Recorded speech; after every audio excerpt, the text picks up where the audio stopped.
Quand j'étais petite, j'ai été témoin d'une scène que je n'ai jamais oubliée.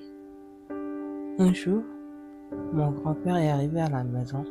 Sans prévenir, il a pris le frigo de ma grand-mère et l'a donné à un monsieur. Ce frigo, c'était plus qu'un appareil.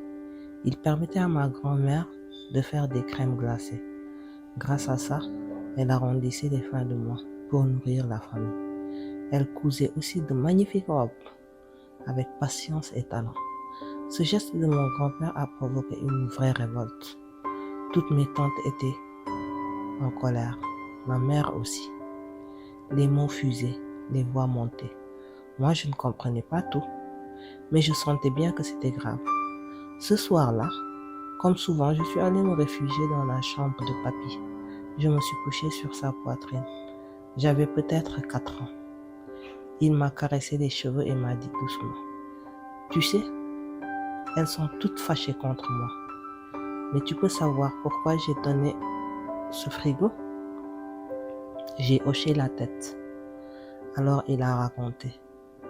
Quand je suis arrivée pour la première fois à Dakar, en train, la personne qui devait m'accueillir n'était pas là. Je me suis retrouvée seule, assis par terre, sans savoir où aller. Et puis cet homme est venu.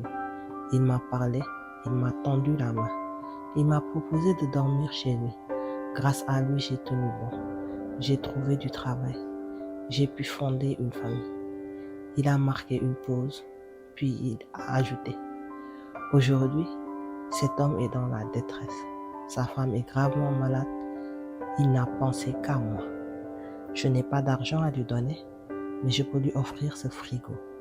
Il pourra le vendre peut-être, sauver la vie de son épouse. » Il a soupiré.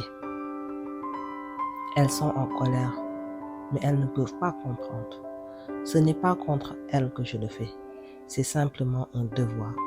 Quand quelqu'un t'héberge une seule nuit, alors que tu n'as nulle part où aller, tu lui dois la vie. Ne l'oublie jamais.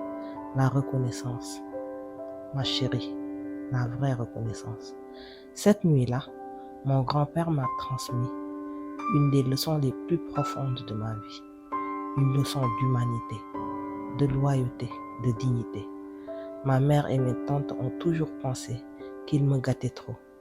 Mais ce qu'il m'a donné comme enseignement, aucun adulte ne l'a fait avec autant de cœur.